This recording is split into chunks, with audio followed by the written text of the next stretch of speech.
Welcome back to the Grow Your B2B SaaS podcast. In this podcast, we cover all topics related to growing a B2B SaaS, no matter in which stage you're in. I'm Joran, the host of the show and the founder of Redditus, which is a B2B SaaS that helps other B2B SaaS companies to set up, manage, and grow an affiliate program. Being a founder myself means that I'm going through the exact same journey as you are, experiencing the same issues and having the same questions. And this is the reason why I started a podcast. Getting advice from industry experts on a specific topic. If you like this content, make sure to follow, subscribe, review the show so we can help as much founders as possible. Let's dive in. In today's episode, we're going to talk about how to do SaaS sales the right way. My guest is Kevin Dorsey, also known as KD, and the father of modern sales leadership. Kevin is the Senior Vice President Sales and Partnerships of a SaaS called Bench. He's a mentor at 500 startups, an advisor at WorkLife, Sendoso, and Reggie AI, and runs his own podcast, Live Better, Sell Better. He calls himself a builder and scaler. He has 2 unicorns under his belt, over 400 plus sales organizations in his career with no industry overlap, which he's really proud of, but we're going to talk in a sec. He created playbooks and methodologies, which he now also teaches to others via his courses, coaching, and his podcast. And one thing I learned, to quote Kevin, when he started selling by literally knocking on doors, selling kitchen knives, he basically sucked at sales as he didn't had any training or coaching. This is why he's so passionate about learning, coaching, and overall sharing his knowledge. So I'm really happy to have him on the show. So welcome to the show, Kevin. Appreciate you having me, man. Appreciate it. Looking forward to diving in with you. Nice. I'm going to ask a really Dutch blunt question. People are not convinced after this intro. Why should people listen to you today? I'm going to speak from experience. I'm going to speak from the mistakes that I've made and the learnings that I've had, right? So I'm going to let the content, right, speak for itself, and then people can go from there. There are not many people that have done some of the things that I've done in this industry across different verticals, different products. And so I have to earn that right on this call, on this session, and I'm going to drop as much value as I can. So people at the end are like, I'm glad I listened to him. Let's just dive right in. So we're going to talk about how to do SaaS sales the right way. You can also call it like SaaS excellence. What does that mean for you? What does SaaS excellence mean for you? What it means to me is just a higher standard of execution and a higher standard of expectations of how this should be done. Too often in SaaS, and I'll say in sales, but also in product, in CS, and marketing, people do a lot of stuff, but not excellent. Even that word, right? Like I love words. I love the origin of words and meanings of them. Like people listening right now, like, I really want you to think, am I holding myself to a bar of excellence? Or am I just trying to get things done? Am I just trying to ship fast? Am I just trying to run demos? Like even just holding yourself to a standard of excellence is rare nowadays. And so when I think excellence, man, I think of a higher standard. I think of like truly holding yourself and others to a bar that delivers on what it is you're supposed to deliver on, whether that is a product, whether that is a result to your customers, whether that is revenue coming through the door, right? Because then like excellence is a habit. Right? Like it's a habit that you get into and try to operate from. So that's what it means to me, man, is it's repeatability at a high bar that you really try to live up to. I do think it is true. Like excellence is a habit. As I think as one point you build your process, you build your habit, I guess you're going to keep yourself to it. Because I do think a lot of founders do things because they need to, like you're going to do the demos, you're going to follow up. But at one point you drop excellence if you don't have created the habit for it. Mm-hmm. And it's just checking in. Am I striving towards excellence right now? I'll challenge anybody listening right now. Ask yourself that question. When you're going into that one-on-one or you're hopping on a call or you're doing a roadmap session, are we striving for excellence right now or are we striving for completion? It will change how you behave. It'll change how you act because, again, too often we're just coasting. My favorite word in the English language is intention. It's my favorite word, intention. And most of us are not working, living, loving with intention. We are going through it, but we don't have the true intention behind, like, why am I doing this right now? And what is the intention behind it? And so if more people focused on that, excellence does become a habit. Yeah, that's really nice. It's like having the goal, like what is indeed you want to get out of it. Mm-hmm. Maybe one basic question before we really dive into the topic. Like I follow you on LinkedIn, so I guess if people listening definitely do so as well. And one of your posts basically was, don't ask why during the sales process, or why is why a very loaded question. Can you tell a bit more about that? So when you ask someone why, it can come across a lot of ways. It can come across accusatory. Someone, ooh, like I really want this feature. Like, why do you want that? It can come across like accusatory or like doubting of like, why would you want it? So that's a problem. Two, it's a very challenging question to answer because it can go so many directions in terms of what's the meaning behind that question. I do this with my managers and my reps all the time. If someone like asks like a why question or they ask like a kind of like a loaded question, my response back almost all the time is, what's the question behind the question? Don't ask me like why we did this. What's the question behind the question? What are you actually wondering here? So it's a very loaded question and doesn't guide them. But also too, in sales, and I'll say as founders, if someone, says they want something or someone says they are trying to achieve something, and the question is why, it also can come across at a certain level of like incompetence, where you don't know why I would want that thing. Like, how well do you actually know my world, my environment, the problems that I'm dealing with, right? So it also can come across in a way of the answer to that question should be obvious. So you need to flip it, right? If it's like, oh, it sounds like I want to start a podcast. It's like, oh, why do you want to start a podcast? It's like loaded question of whatever. I want to start a podcast. Oh, cool. Is it for reach? Is it for brand? Are you trying to generate revenue from it? What's behind the podcast? It shows that you know what you're talking about. Whereas why can come across very like, really, dude? Like I won't name the company, but there's a very popular company now that worked with me. God, this was 6-7 years ago when they were just coming up. And I tell this story often because they were trying to sell and they were in the deal process with me. And I was asking some questions on if it could do this and if it could do that.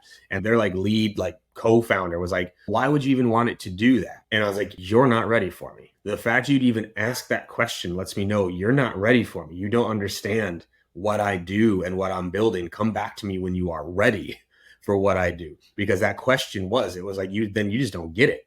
The fact that you're even asking me why I want that means you don't understand my world at all. Right. And so funny enough, and they did come back like a couple months ago. They apologized for it. They came on site. They worked with my team, like taught them a lot of things around it. Now I should have got some equity for that, to be honest. I really should have. That was an example of the why proved they didn't get me. And because they didn't get what I did, there was no relationship there. Nice. So I think this is one of the most common mistakes you can make while doing sales, probably. Are there any other common mistakes companies make while doing sales? Oh, geez. How much time do we have on this? That could be the whole episode. Focusing on the products, not on the problems. Focusing on pain, not on the better future. Not doing proper discovery. Not connecting the dots back to discovery throughout the sales process. Not establishing impact of pain, impact of better future. Not getting multi-threaded. Not making it easy to buy. Talking about features that don't matter. Only talking about features like not getting to third level whys behind things, like justifying the price, taking risk off the table. Like I can go all day on the things that companies do wrong with sales. Like it's a shame. I think there are actually a lot of good products that just never make it to market because early founders don't know how to sell it. Where like it was a good product, but they never learned how to sell it. And because they never learned how to sell it, they just hit that ceiling. Because like if a lot of your founders are like early stage, like you get a few of those first customers, either from your network, from people that you know. So you're kind of getting like that homie hookup and discount there a little bit. So they think they've got something. They never learned how to sell it. And so now they get stuck when they go to that place. So there's a lot of places that sellers and founders go wrong early and often. And it's truthfully where I spend a lot of my time with my own team and other companies is trying to help correct those things. Yeah, many of the things like you mentioned, and you mentioned a lot indeed, but most of them were product related, like focusing on the features, focusing on product, but not focusing on the value the product actually delivers, and focus on that instead of just trying to sell features in your product. Like maybe if we summarize, like one big problem is that real common mistake. It is, but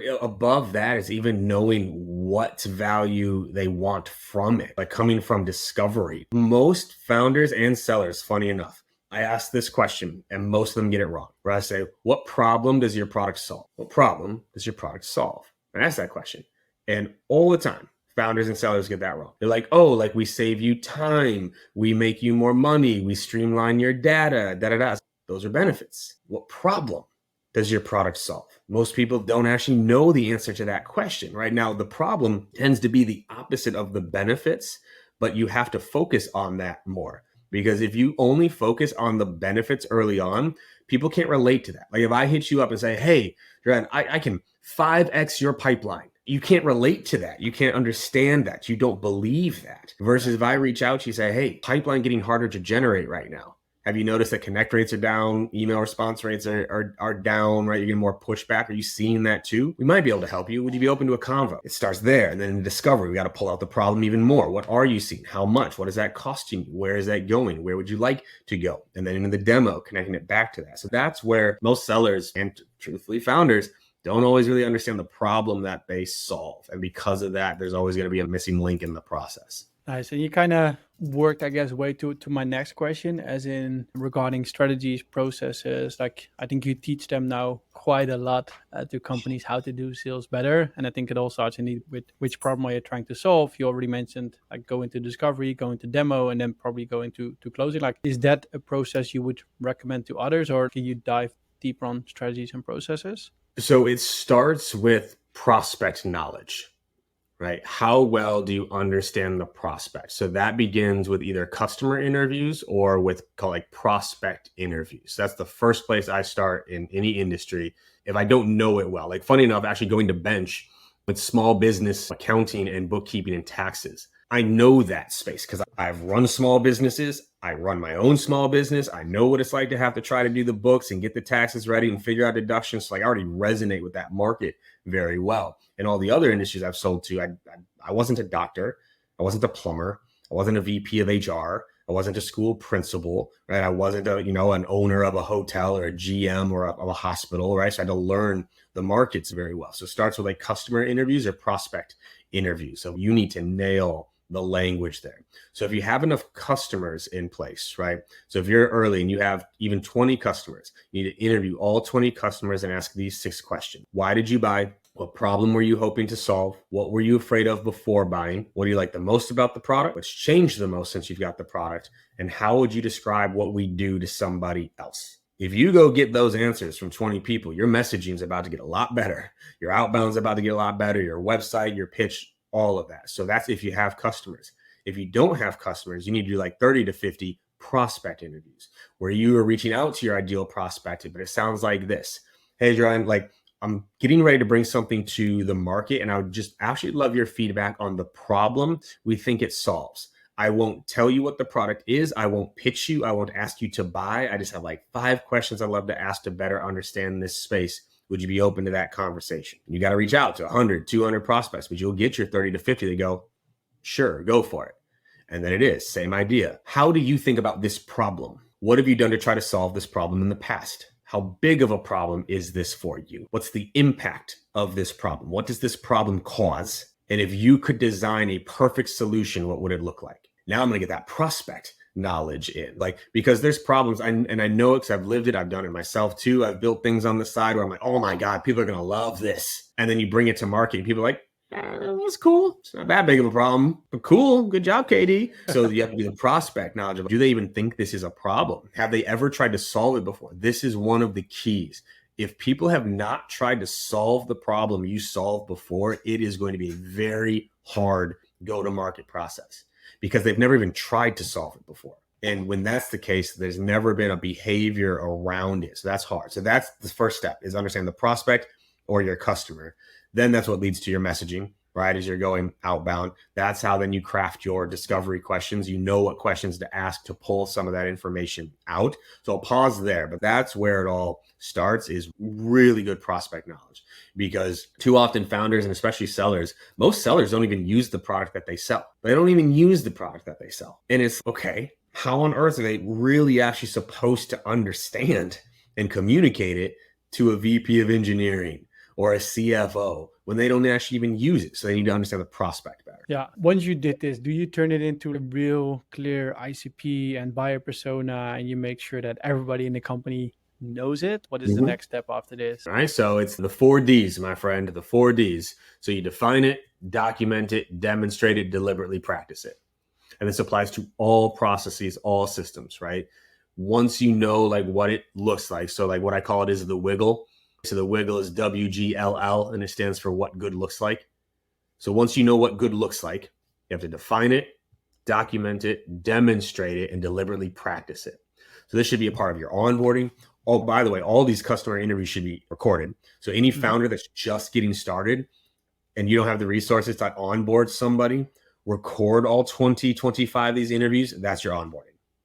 You have those new reps, watch those videos 5, 6 times each, transcribe them, like you drill in that prospect knowledge and they will ramp significantly faster.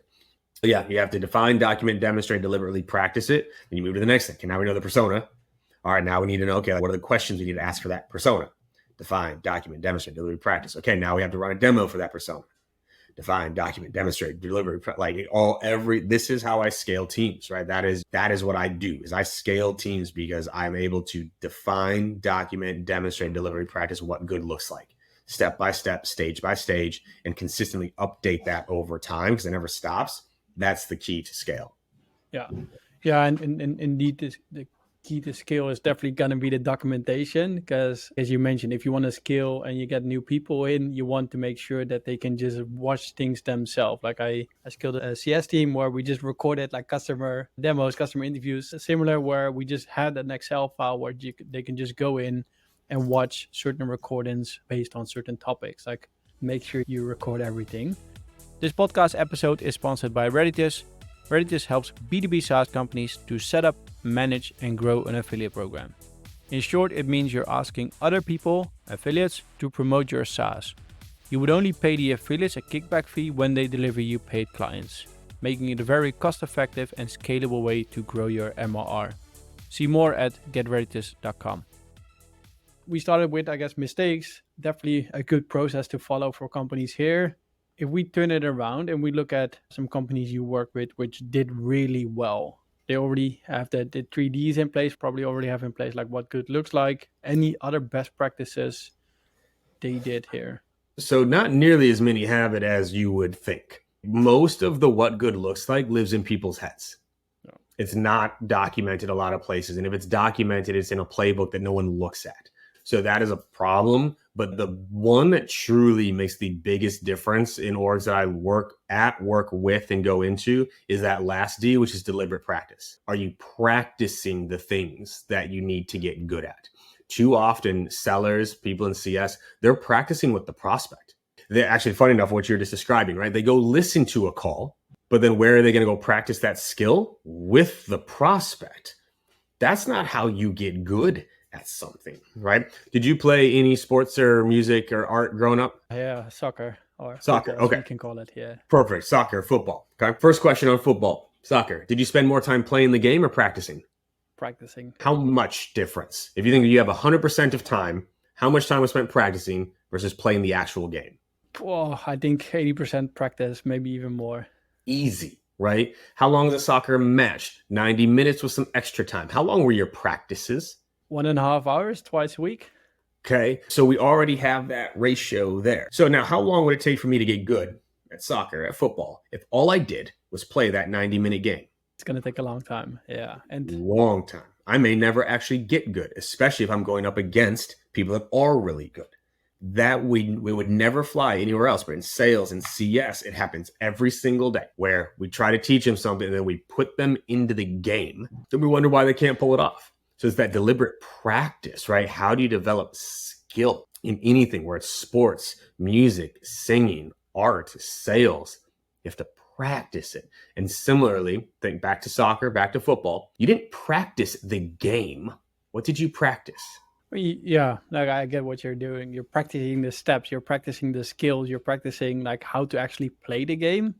Right. To get you there. were practicing footwork, one touch, right? Headers, tackles, left foot, right foot, hook shot. Like you were practicing the skills and drills to set up the game. That's not how a lot of people practice, is they try to practice the game, right? So you got managers out there trying to do the full call on us. No, drill that objection until like they can just do it with their eyes closed, then move to the next one, then move to the next one. So that's the other best practice that a lot of companies miss on, is practice is not built into their day-to-day and their culture. My team is practicing daily, if not every other day. My managers, it is part of their schedule to have at least 30 minutes with every single rep, every single week dedicated just to practice, because that's where the skill development shows up. And I don't care if they're SMB reps or enterprise reps. That's always my favorite thing, is when people are like, oh, we sell enterprise. It's okay, so the $5 million deals are easier to close? That makes sense. Yeah, we shouldn't practice there at all because those are the easy ones. It's only the smaller. No, that you need it even more then to really be prepared for every situation. So that's the key. Yeah, and I think you hit a nail on the head here. I think once you get to a certain level, people stop thinking they need practice, right? They think like, oh, I already closed so many deals. I'm already doing enterprise. I'm already doing X. Like, why should I keep practicing? But you're basically saying always follow that third D. What other industry would allow that, right? Yeah. Football. I think Messi just stopped practicing 8 years ago. Ronaldo just stopped practicing. Like, hey, I've already made it. I've already got a couple of balloons. They practice to the very, very end of their careers. Sales, oh, I'm already an enterprise, so I don't need to practice. It's silly, just silly. Yeah, and this is back to the point. This is how you build excellence, sales excellence, by keep practicing and making sure all the steps, all the skills needed to actually get there. Maybe then I guess this is probably already a challenge to convince people internally that they need to start practicing and keep doing it. Any other challenges you face while implementing these kind of processes in a company? The biggest challenge in any company is people. It's always the biggest challenge, right? Is like, how do you connect with people? How do you lead people? This is why I'm so process oriented, right? Because the idea there is you manage processes, you lead people. That's why there's a process for these things. You manage the process, you lead people, right? The way you lead people is by connecting to their goals, to their motivations. What are they trying to achieve, right? Through positive recognition and feedback. The process is already there, right? It's documented. They can rock that process without me having to be over their shoulder every single time to do it, right? So that's the thing. And oftentimes sellers and leaders, they don't sell. Right. So like they tell people what they want them to do. They don't sell them on why they should. Hey, Joran, I need you to go do this. That's telling people what to do versus sell them on it. Why should they do that? What is it going to open up for them? What will the impact of that be for them? Right. So it's remember, you got to sell people on what it is you're asking them to do, right? Because you're not always going to agree with your people. There's going to be things you want them to do that they don't want to do. That's always going to be part of it. But as long as you are attempting to connect those dots to how they benefit from that change or from that skill or from that practice session, right? Because getting people to practice, right, is hard when you just force it on them. And it's hard if you're practicing the whole call and going through. But if it's like, hey, are you making what you want to make right now? Are you capped out? Like, this is how much you want to make? 90% of reps will be like, no, absolutely, I want to make more. Okay, I've already got a hook now. You'd like to make more. Okay, how do we make more? We got to close more deals. Can we come up with a game plan on how to help you close more deals? Yeah, okay, let's talk through it. All right, I've listened to the calls. Like, I think our close rate right now is 17%. We've got people on our team that are 34%. If we double your close rate, we could be doubling your income. Would you be willing to work on discovery with me? Because that's where I think that we're missing right now to get you to that 34% close rate. Like, it's working backwards. For now, it's not practice just because I'm telling you to practice. Like, you told me you want to make more. Now I'm helping you make more through the practice, not just grilling you with practice just to do it. Yeah, I love it. And I guess it kind of goes back to, I guess, what you mentioned also with the prospect, right? Actually selling, like problem solving. So you create a problem now with the salespeople, like you're not earning enough. It's the same thing. You want the exact... Sales and leadership to me are the exact same thing. You are trying to change minds, to change behaviors, to change results. That sales and leadership to me are the exact same thing. Change minds to change behaviors to change results. A lot of leaders just stop selling. They don't try to change minds. They don't focus on behaviors. They only focus on the result, and then they wonder why it doesn't happen. Yeah, makes sense. If people don't have access to a KD, like you started in sales yourself, right? And you sucked at the beginning, to use your own words, because you didn't have a mentor, you didn't have somebody who could coach you. What kind of advice would you give somebody who's now in that position where they don't have somebody who can help them? One, I would just challenge people to think like, do you really not have someone to help you, or you've just not asked? Like, there's no one in your network that is one step above you in terms of what they've accomplished. There's no one on the team that is succeeding. That's something that I don't think gets talked about enough right now. It's like, yes, things are tough in sales right now. And I think it's like, we're on pace for only like 40% of reps to hit quota. And so people hear that and they get all up in arms. And I hear that and I go, okay, but 40% of people are getting to their quota. There are a lot of places where if you told me I had a 40% odds of success, I would take those odds every single day. What are those 40 percenters doing differently, right? Do you have people at your company that are succeeding? Connect with them, talk to them, study them, offer to help them so you can learn, right? So there's there. But then the last part is like invest in coaching. I spend a ton of money on coaching. Like I have a coach I work with. I have bought multiple courses to teach me different things, right? In my industry, outside of my industry. Like when I see someone who's succeeding and I send them a message, I go, yo, could I get an hour with you? Let me know what your rate is. I'd love to. And most people respond back like, oh no, let's just talk. But I lead with the idea I'm willing to pay for your time because I know that's going to pay off for me. So it's reaching out to people for help, but investing in yourself. And then I'm constantly like reading and learning. You can do that as well. And it has a massive impact on you. So there's plenty of help and resources around. Ask for it, look for it, and invest in yourself to do so. Yeah, and I think you're the perfect example. Even though you give coaching, you give mentorship regarding sales, you never stop learning, as in, No, that's it. I talk about that with my team, with my managers often. It's like, why am I the one still reading these books? Why am I the one reading? I'm not even a salesperson anymore, but I'm still trying to get better at this game and this craft. This is the feedback I give people all the time is outwork and outlearn.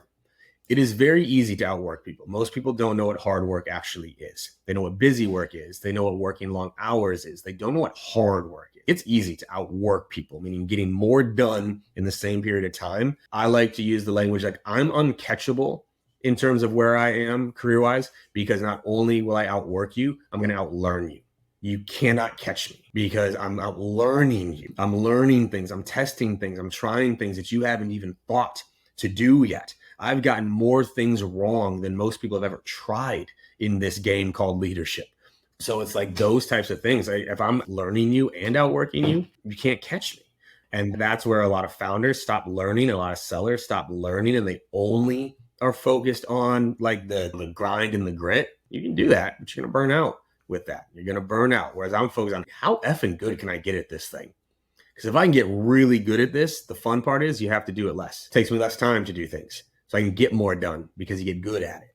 This is a really fun part because it sounds really simple, but you have to invest the time at the beginning to get really good at something, and then it becomes easier. So willing to outwork somebody to actually get better. And I think the one thing I picked up from this as well is you actually lead by example, right? Because why are you still learning? And for example, the salespeople within the org not, that's showing even I do it, and you lead by example, and then they can just follow in a way. I've never turned down a role play in my life and career. Actually, funny enough, right now, there is an SDR on my team that's getting ready to finish out the AE bootcamp. I got a message from her manager last week saying, hey, Alba would like her certification test to be with you, not with the director. She'd like to certify with you. I know you're busy, but do you have time? My response back, absolutely. Hell yes. I'm so excited that she would even put that out there as an option. And I screenshotted that and I sent it to her. I was like, Alba, I cannot wait.